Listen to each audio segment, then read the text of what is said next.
Hello friends, welcome to my Nataraj classes. देखो, हमने ideology topic start किया था।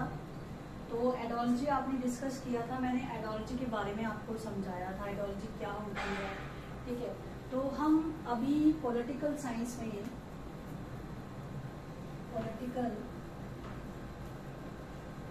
में हम आइडियोलॉजीज पढ़ रहे हैं, आइडियोलॉजीज। ठीक है, तो सबसे पहले जो आइडियोलॉजी है, हम आज बात करेंगे फेमिनिज्म के बारे में। फेमिनिज्म जो है वो भी एक आइडियोलॉजी है। अब मुझे एक चीज बताइए, फेमिनिज्म जो है वो क्लासिकल आइडियोलॉजी है या न्यू आइडियोलॉजी है?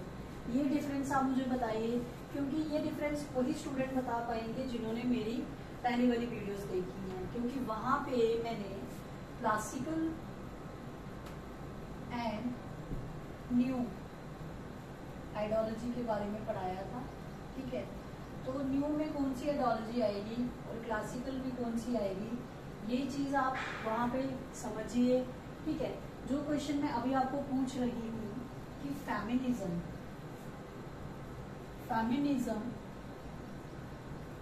जो है वो क्या है, वो क्लासिकल आइडियोलॉजी है या न्यू आइडियोलॉजी है? तो बताइए।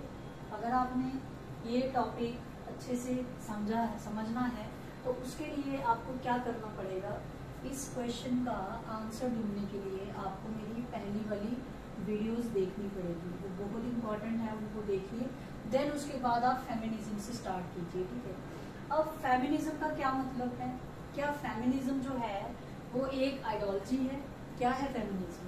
अगर इन सिंपल वर्ड्स में आप फेमिनिज्म बोलोगे तो फेमिनिज्म क्या है? ठीक है, और फेमिनिज्म को हम कौन सी आइडियोलॉजी बोलेंगे? ठीक है, इसको देखो, जब हमने बात करी थी पोस्ट मॉडर्निज्म के बारे में, तो वहां पे हमने मेटा नरेटिव्स का एक कॉन्सेप्ट पढ़ा था। ठीक है, अब ये जो मेटा नरेटिव है, इसका क्या मतलब है मेटा नरेटिव का? ये मेटा नरेटिव जो होते हैं, जो ये थ्योरीज, ठीक है, स्टोरीज बताते हैं, जब उसको मेजॉरिटी एक्सेप्ट करती है तो वो क्या बन जाता है? ट्रूथ बन जाता है, मेजॉरिटी ट्रूथ। और ये जो ट्रूथ होता है ये मैन्युफैक्चर्ड ट्रूथ होता है, क्योंकि इसको मेजॉरिटी एक्सेप्ट करती है। अब फेमिनिज्म क्या है? ये भी एक मेटा आइडियोलॉजी है, इसको हम मेटा आइडियोलॉजी बोलेंगे। क्यों बोलेंगे? क्योंकि वहाँ यहाँ पे भी एक कॉन्सेप्ट है, एक स्टोरी है, फेमिनिज्म क्या है। ठीक है, तो इसको हम क्या बोलेंगे? मेटा आइडियोलॉजी बोलेंगे। अब देखो, फेमिनिज्म आपके लिए समझना बहुत जरूरी है। फर्स्ट ऑफ ऑल आपको ये पता होना चाहिए कि फेमिनिज्म फर्स्ट इसकी, देखो ऐसे मैं आपको समझाऊंगी फेमिनिज्म ये है, इसमें थिंकर्स ये हैं, आप समझ जाओगे। बट किसी भी चीज को अगर आप पार्ट्स में ब्रेक करके समझते हो तो वो आपके लिए इजी रहता है। ठीक है, हम क्या करेंगे, हम इसकी वेव्स देखेंगे, और इसकी जो वेव्स हैं वो 3 वेव्स हैं जिनको हम डिस्कस करेंगे। और ये जो 3 वेव्स हैं, इन वेव्स के साथ ही हम जो वेव हम पढ़ेंगे उसी के हम थिंकर्स देखेंगे। ठीक है, थिंकर्स क्या बात कर रहे हैं फेमिनिज्म के बारे में, और उनके कॉन्सेप्ट को ब्रीफ में डिस्कस करेंगे। और इनके कॉन्सेप्ट्स जो होंगे, ठीक है, जो थिंकर्स रहेंगे, उनकी बुक्स पूछी जाएगी आपको, उन्हीं के कोड्स पूछे जाएंगे। ठीक है, और वही से स्टेटमेंट्स आती है एग्जाम्स में। फेमिनिज्म बहुत इंपॉर्टेंट है, तो चलिए स्टार्ट करते हैं फेमिनिज्म के साथ। अगर आप स्टूडेंट को कभी फेमिनिज्म के बारे में आपने पढ़ा है, इन सिंपल से सिंपल टर्म्स में आप मुझे कमेंट करके बताइए फेमिनिज्म का क्या मतलब है। आप फेमिनिज्म को क्या समझते हो? फेमिनिज्म है क्या? बहुत सारे गर्ल्स, तो हम देखेंगे first wave, first of all first wave. और उससे पहले जो मैंने आपको पूछा था फेमिनिज्म का मतलब क्या है, देखो फेमिनिज्म एक आइडियोलॉजी है, ठीक है, जो क्या प्रोवाइड करती है वुमेन्स को, उनको क्या प्रोवाइड करती है? राइट्स प्रोवाइड करती है। ठीक है, कौन से राइट? मेंस के इक्वल, उसको हम क्या बोलेंगे? फेमिनिज्म। और फेमिनिज्म क्या करता है? डिस्क्रिमिनेशन को एंड करता है। ठीक है, डिस्क्रिमिनेशन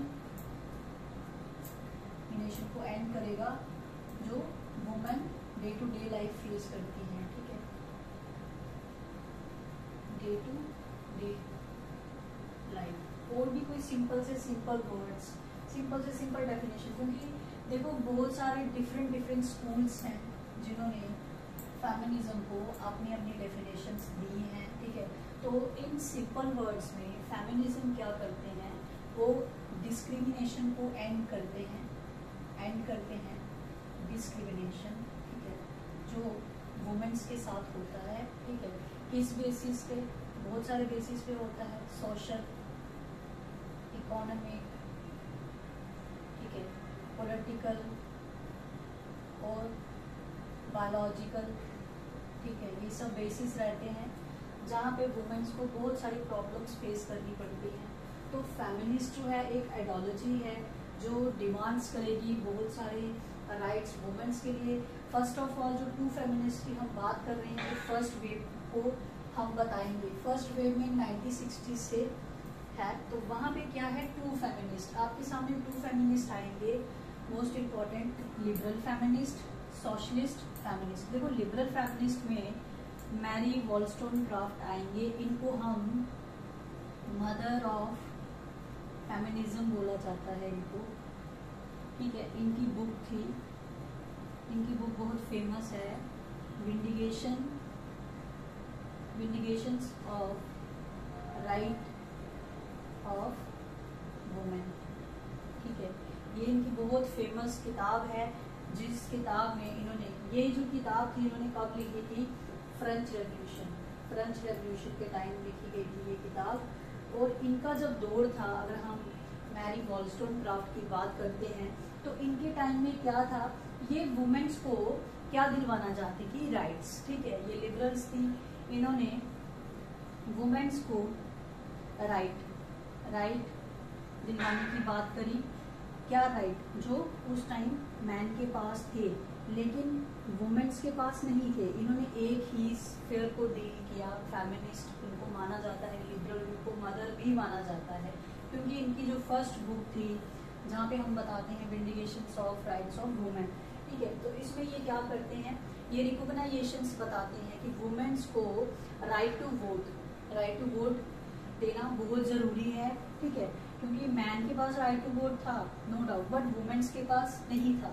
तो ये यहाँ पे क्या बताते हैं कि वुमेन्स को भी राइट टू वोट देना चाहिए। क्यों, क्योंकि ये वुमेन को क्या मानते हैं, ये वुमेन को मैरी वॉलस्टोनक्राफ्ट एक रैशनल मानती है, ठीक है, क्योंकि बाकी जो थिंकर्स हैं वो मैन को ज्यादा रैशनल मानती हैं कि इंसान जो होते हैं उसमें मैन के पास क्या है, ब्रेन पावर ज्यादा है और वुमेन्स के पास नहीं है, ठीक है। बट ये क्या बताती हैं मैरी वॉलस्टोनक्राफ्ट, जब हम मैरी वॉलस्टोनक्राफ्ट के बारे में पढ़ेंगे तब हम देखेंगे कि ये बताती हैं कि जो औरत होती है एक लेडी, उसमें भी बहुत सारी रैशनैलिटी होती है और उसको भी इक्वली क्या मिलना चाहिए, अपॉर्चुनिटी मिलनी चाहिए, ठीक है, मिलनी चाहिए। क्यों, क्योंकि इसने सिर्फ मैंस को नहीं वुमेन्स को भी रैशनल बताया है। और इन्होंने बहुत सारे ऐसे जो थिंकर्स हैं, ठीक है, ये उनके क्रिटिक रही हैं, क्योंकि ये वुमेन्स को इक्वल राइट्स प्रोवाइड करती है फर्स्ट वे में, और इनको इसीलिए मदर ऑफ फेमिनिज्म कहा जाता है, ठीक है। यहाँ तक समझ आया आपको, कोई डाउट देख लीजिए, ओके। और उसके बाद हम देखेंगे, अब देखो ये रिकॉग्नाइजेशन देते हैं no doubt rights of womens के बारे में, ठीक है। उसी के साथ, ठीक है, अगर हम उसी के साथ देखते हैं तो मैरी वॉलस्टोनक्राफ्ट जो है वो अभी रिसेंट आपके सिलेबस में क्यों आए, क्योंकि फेमिनिज्म जैसे ही टॉपिक आपकी आइडियोलॉजी में आया, उसी के साथ मैरी वॉलस्टोनक्राफ्ट को पढ़ना बहुत जरूरी था, तो उन्होंने मैरी वॉलस्टोनक्राफ्ट को भी ऐड किया, ठीक है। अब इन्होंने देखो उस टाइम की जो सिचुएशन थी 1960 में, तब ये वुमेन्स को ये जो राइट है उनका रिकॉग्नाइजेशन करवाती है, ठीक है, राइट्स का। बट देखो अगर वुमेन्स को राइट टू वोट मिल गया सपोज, ठीक है, क्या वुमेन को फिर सफरेज नहीं होगा, उसके बाद वुमेन का कोई डिस्क्रिमिनेशन नहीं होगा, उसके साथ होगा। तो हम वही चीज देखेंगे कि यहाँ तक ये चीजें कन्फाइंड नहीं थी, उसके बाद क्या होता है, सफरेज मूवमेंट। ये जो सफरेज मूवमेंट थी राइट टू वोट की, ठीक है, ये वेस्ट में भी स्टार्ट हुई, ठीक है, वेस्ट में भी स्टार्ट हुई क्योंकि ये लिबरल थी। और ये जो लिबरलिज्म फिलॉसफी जब हम पढ़ेंगे, इसका जो ओरिजिन है लिबरलिज्म का यूके में हुआ था, नो डाउट, बट वेस्ट में ये जो राइट्स थी, वुमेन राइट्स, वहां से इसका ओरिजिन स्टार्ट होता है 1960 में। मैरी वॉलस्टोनक्राफ्ट वहां से अपनी बुक लिखती हैं और अपनी बुक में राइट टू वोट का क्लेम करती हैं, ठीक है। इन्होंने राइट टू वोट का क्लेम करने से ही जो एक एवोल्यूशन, एक मतलब ओरिजिन माना जाता है फेमिनिज्म का, लिबरल फेमिनिस्ट, इसलिए इनको मदर माना जाता है, ठीक है। इनका जो डिमांड था राइट टू वोट, ये जो था ये सक्सेसफुल रहा। क्यों? ये जो था ये लिबरल स्कूल ने फोकस किया यहाँ पे, ठीक है। यहाँ पे क्या फोकस था, आपको ये चीज याद रखनी है, बहुत इंपॉर्टेंट है। फर्स्ट जो वेव थी, फर्स्ट वेव में जो फोकस रहा है वुमेन्स के लिए वो सिविल एंड पॉलिटिकल राइट, ठीक है। यहाँ पे सिविल एंड पॉलिटिकल राइट्स आपको ऑब्जेक्टिव्स में पूछा जा सकता है कि फर्स्ट वेव में सिविल और पॉलिटिकल राइट्स थे या इकोनॉमिक राइट्स की बात करी गई थी। तो यहाँ पे सिविल एंड पॉलिटिकल राइट्स की बात की जाती है, ठीक है। उसी के बाद अगर लिबरल फेमिनिस्ट का ही सिर्फ आपको पूछा गया कि लिबरल फेमिनिस्ट, देखो मैरी वॉलस्टोनक्राफ्ट के साथ साथ लिबरल फेमिनिस्ट जो थे वो जेएस मिल भी थे, ठीक है। देखो जब आप थिंकर्स को अलग से पढ़ोगे वहां पे आप रैशनली खुद भी डिफरेंशिएट कर पाओगे, क्योंकि आप जब उनकी फिलॉसफी को समझोगे तो वहां पे अगर आपको लिबरलिज्म आता होगा, सोशलिज्म आता होगा, तो आपको पता होगा सोशलिस्ट कौन है, लिबरल कौन है, ये सब चीजें आपको अलग से बताने की जरूरत नहीं है। बट जब आप जेएस मिल के बारे में पढ़ोगे तो आपको पता चलेगा कि ये भी क्या थे, ये भी फेमिनिस्ट थे, ठीक है, क्योंकि इन्होंने भी वुमेन्स के लिए बहुत कुछ किया है, ठीक है। वो हम जब जेएस मिल को डिस्कस करेंगे तो जेएस मिल के बारे में पढ़ेंगे, क्योंकि अभी मैं सब चीजों को मिक्स नहीं करूंगी, ठीक है। आप क्लैरिटी में चलिए। उसके बाद हम देखेंगे फर्स्ट वेव, अभी हम पढ़ रहे हैं, ठीक है। अब हम देखेंगे सोशलिस्ट फेमिनिज्म। अब हमने जैसे फर्स्ट वेव को 2 फेमिनिस्ट बताए हैं, लिबरल फेमिनिस्ट हमने डिस्कस किया, सोशल फेमिनिस्ट। अब सोशल फेमिनिस्ट में कौन आते हैं तो हम वो चीज देखेंगे, ठीक है। सोशल फेमिनिस्ट में आपके आते हैं ईगल, ठीक है। ईगल के बारे में आपने सुना होगा, ये बहुत इंपॉर्टेंट है। अब ये ईगल कौन थे, इनकी क्या बुक थी, देखो इनकी जो बुक थी, ईगल की बुक, बताइए मुझे कौन सी बुक थी, दी ओरिजिन ऑफ फैमिली। इन्होंने फैमिली का ओरिजिन, ठीक है, the origin of family, private क्या, प्रॉपर्टी एंड स्टेट। इस बुक में ये एज ए सोशलिस्ट फेमिनिस्ट क्या बताते हैं ईगल अपनी किताब में, ये क्या बताते हैं वुमेन्स के बारे में, बहुत ध्यान से सुनिए, आपको लिखने की जरूरत नहीं है। इस बुक में ये इस्टेब्लिश करते हैं कि वुमेन्स क्या है, वो सब्जुगेशन है। सब्जुगेशन है, क्यों है सब्जुगेशन, क्यों है वुमेन्स, ठीक है, वुमेन्स गुलाम क्यों है, क्योंकि देखो घर में, देखो जब वुमेन्स की बात की जाती है तो जब एक वुमेन जो होती है, ठीक है, घर में, वो अपने हस्बैंड की बात सुनती है, और घर में अगर बेटा होगा, ठीक है, तो अपने सन की बात सुनेगी। अब इसी की जो बेटी होगी वो भी यही चीज, सेम चीज सीखेगी कि मुझे क्या करना है, मुझे अपनी नेक्स्ट लाइफ में अपने हस्बैंड की बात सुननी है और अपने बेटे की सुननी है, ठीक है। ये जो सिस्टम है, ये जो स्ट्रक्चर है, पैट्रियार्की स्ट्रक्चर, जिसको हम क्या बोलते हैं, पैट्रियार्की स्ट्रक्चर, ये कंटिन्यू रहता है। और फेमिनिज्म जो है ये किसके अगेंस्ट है, फेमिनिज्म पैट्रियार्ची, जहाँ पे जो हेड है फैमिली का कौन होता है, मेल होता है, फीमेल कभी नहीं होती, मेल ही हेड होता है। फेमिनिज्म जो है ये इसी के अगेंस्ट है, ठीक है। तो इसके अगेंस्ट क्यों है, क्योंकि इसी की वजह से वुमेन डिस्क्रिमिनेट होती है, ठीक है, उसको गुलाम बन के रहना पड़ता है, स्लेव, ठीक है। तो ये चीजें हम डिस्कस कर रहे हैं, आपको समझाने के लिए मैंने सब्जुगेशन का मतलब बता दिया। इसने अपनी बुक में, ईगल ने बताया था, the origin of family, private property and state.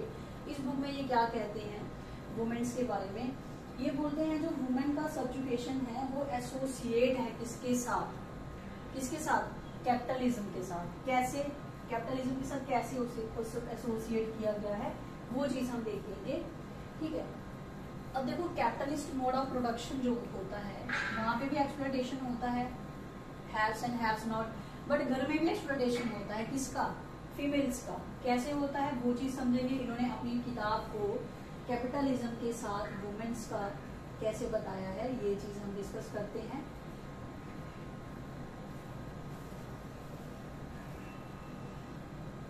उसके बाद देखिए इस बुक में the origin of family, private property and state, eagle यहाँ पे क्या बताते हैं कि वुमेन्स के पास राइट टू प्रॉपर्टी नहीं है, ठीक है, राइट टू प्रॉपर्टी नहीं है उसके पास।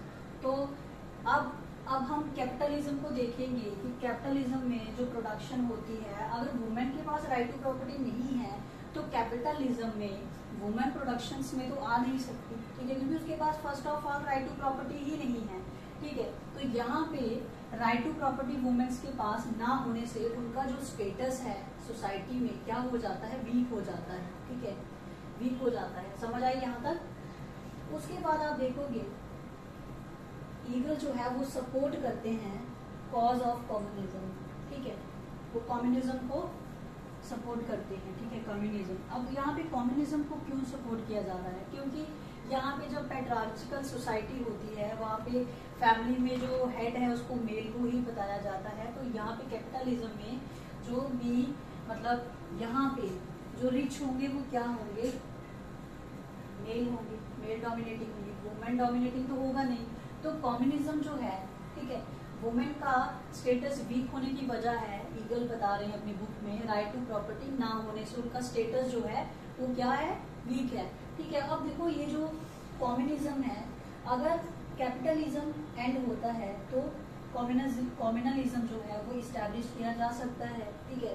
और उसी के साथ वुमेन लिबरेशन, अब देखो लिबरेशन वुमेन्स का हो सकता है, वुमेन लिबरेशन हो सकता है कैसे, उनको राइट टू प्रॉपर्टी देके, ठीक है, और वुमेन लिबरेशन के साथ ही क्या होगा, उनको राइट्स मिलेंगे, ठीक है, और कैपिटलिज्म का भी क्या होगा, एंड होगा, ठीक है, कैपिटलिज्म का एंड होगा और वुमेन्स को क्या मिलेगा, राइट टू प्रॉपर्टी मिलेगा, ठीक है। ये जो है ये सोशलिस्ट फेमिनिस्ट बात कर रहे हैं वुमेन्स के बारे में, ईगल्स के बारे में हम बता रहे हैं उसकी बुक में जो लिखा गया है, ठीक है।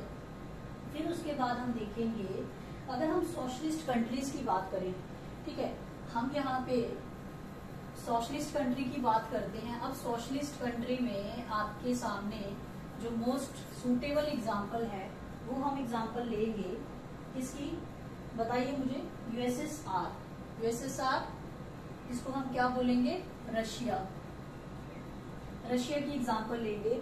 देखो रशिया में वुमेन्स को क्या दिया गया है, वो given the equality of status, ठीक है, इक्वालिटी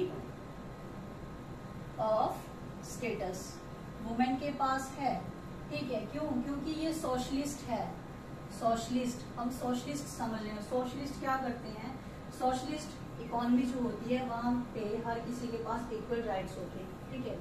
तो सोशलिस्ट जो है वो इक्वल राइट प्रोवाइड करते हैं और ये इससे इक्वालिटी ऑफ स्टेटस रहता है, ठीक है, इक्वालिटी रहती है स्टेटस में। स्टेटस मीन्स चाहे वो मैन का है चाहे वो वुमेन का है, तो यहाँ पे इक्वालिटी ऑफ स्टेटस रहेगा। समझ आई। फिर उसके बाद हम देखेंगे एग्जाम्पल के तौर पे अगर हम लेनिन की बात करें, देखो आपको सोशलिस्ट फेमिनिस्ट की बात में मैंने आपको बताया ईगल आते हैं, ठीक है। अब अगर सोशलिस्ट फेमिनिस्ट में अगर उन्होंने लेनिन को लिखा तो लेनिन भी आएंगे। क्यों आएंगे, क्योंकि लेनिन क्या थे, सोशलिस्ट थे। और फेमिनिस्ट वो कैसे हो जाते हैं, क्योंकि उनका एक बहुत इंपॉर्टेंट कंट्रीब्यूशन है, क्योंकि वो सपोर्ट करते हैं लेनिन। एक सेकेंड, यहाँ पे स्पेस नहीं है लिखने की, ठीक है। अब हम सोशलिस्ट की बात कर रहे हैं तो आपको समझ आ रहा है, मैं यहाँ पे लिख लेती हूँ सोशलिस्ट फेमिनिस्ट, ठीक है। अब लेनिन की बात की जा रही है, लेनिन सपोर्ट करते हैं, ठीक है, वुमेन एम्पावरमेंट, वुमेन एम्पावरमेंट की, इसलिए हम इनको क्या बोलते हैं, मानते हैं सोशलिस्ट फेमिनिस्ट, ठीक है। अब लेनिन यहाँ पे और ये क्या बोलते हैं कि उनकी, अगर हम लेनिन के बारे में पढ़ते हैं जब भी, ठीक है, तो वहां पे आपको ये एक चीज देखने को मिलेगी, जो लेनिन की वहां पे गवर्नमेंट थी, ठीक है, उनका जो स्ट्रक्चर था गवर्नमेंट का, उनकी जो कैबिनेट थी, ठीक है, वहां पे वुमेन्स को भी अपॉइंट किया गया था। क्यों, कैसे किया गया? क्योंकि अगर वुमेन्स के पास कुछ जरूरी राइट्स होंगे, कुछ उनका डेवलपमेंट होगा, तभी तो वो आपको गवर्नमेंट में देखने को मिलेगी ना। अब देखो सोशलिस्ट कंट्री में उस टाइम गवर्नमेंट के बिजनेस में, गवर्नमेंट के पब्लिक पॉलिसीज में लेनिन वुमेन्स को लाता है, वुमेन सपोर्ट करता है, वुमेन का एम्पावरमेंट, ठीक है। तो लेनिन को हम सोशल फेमिनिस्ट कहते हैं। फिर उसके बाद जब हम सोशलिस्ट कंट्रीज की बात कर रहे हैं, यूएसएसआर की एग्जांपल से समझ रहे हैं, तो उसके बाद आते हैं स्टालिन। देखो स्टालिन जब पावर में आते हैं, स्टालिन की बात करेंगे। स्टालिन, क्या स्टालिन भी सोशलिस्ट फेमिनिस्ट माने जाते हैं? कैसे?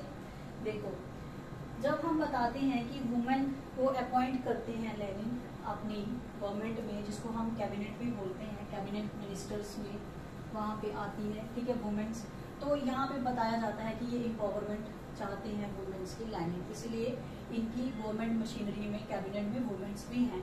अब लेनिन की पावर खत्म होने के बाद जब स्टालिन पावर में आते हैं, तो स्टालिन क्या करते हैं, ये क्या करते हैं, ये भी अपॉइंट करते हैं वुमेन्स को, और उसी के साथ ये क्या करते हैं, ये कन्वेंशनल एटीट्यूड रखते हैं, और ये क्या देते हैं, अपॉर्चुनिटीज उनको, क्या बनने के लिए, मिनिस्टर्स बनने के लिए, ठीक है, वुमेन्स को ये भी अपॉर्चुनिटीज देते हैं, ठीक है।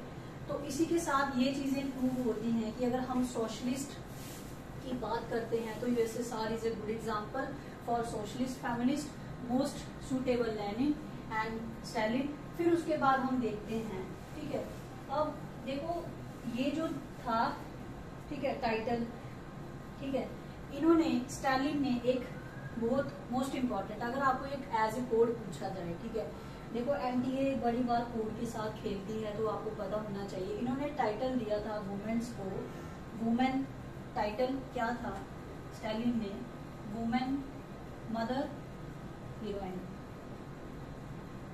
ठीक है, ये टाइटल दिया था। इस टाइटल को आप याद रखिए, में भी पूछा जाए, स्टालिन ने दिया था, लेनिन ने दिया था, माओ ने दिया था, माओ तो दे नहीं सकता, ठीक है, तो ये मदर हीरोइन देते हैं, ठीक है। तो ये था आपका फर्स्ट वेव। फर्स्ट वेव किसका, फेमिनिज्म के बारे में पढ़ रहे हैं हम, 1960 से स्टार्ट किया था, ठीक है। अब देखो इसमें आपको क्या याद रखना है, अगर आपको पॉसिबिलिटी रहती है पूछने की। फर्स्ट वेव में, फर्स्ट वेव अप टिल 1960, तो यहाँ पे हम टू फेमिनिस्ट की बात करते हैं। फेमिनिस्ट शॉर्ट फॉर्म में समझिए, लिबरल, उसके बाद सोशलिस्ट, लिबरल सोशलिस्ट। लिबरल में हमने जेएस मिल को देखा, ठीक है, उनको हमने ब्रीफ में नहीं डिस्कस किया, बट मैरी वॉलस्टोनक्रॉफ्ट को पढ़ा। फिर सोशलिस्ट में हमने ईगल की बुक देखी, फिर उसके बाद हमने लेनिन को, स्टालिन को देखा, ठीक है। फिर सोशलिस्ट कंट्री यूएसएसआर, जिसको आप बोलते हो रशिया, उसके बारे में पढ़ा हमने, ठीक है। तो इनके बारे में पढ़ने के बाद हमने देखो इनकी जो बुक्स हैं, ठीक है, जेएस मिल की, मैरी वॉलस्टोनक्रॉफ्ट की किताब तो पूछी जाती है, ठीक है। फिर उसके बाद ईगल की बुक, ठीक है, लेनिन, स्टालिन, इनके बारे में पूछा जाता है। अब टू फेमिनिस्ट की हमने बात की। अब मोस्ट इम्पोर्टेंट जो फर्स्ट वेव थी, ये वुमेन्स को, वुमेन्स फेमिनिज्म में वुमेन्स को क्या दिलवाती है, फर्स्ट वेव में उनको क्या मिलता है, civil and political rights, civil and political rights, ठीक है। फर्स्ट वेव कन्फाइंड हो जाती है सिविल और पॉलिटिकल राइट्स को प्रोवाइड करके, यहाँ तक कन्फाइंड रहती है। देन जो हमारा नेक्स्ट लेक्चर आएगा, वहां पे हम सेकेंड वेव के साथ कंटिन्यू करेंगे, क्योंकि टॉपिक बहुत इंपॉर्टेंट है, ठीक है। तो हम एक ही बार सब नहीं पढ़ सकते, अभी के लिए इतना ही।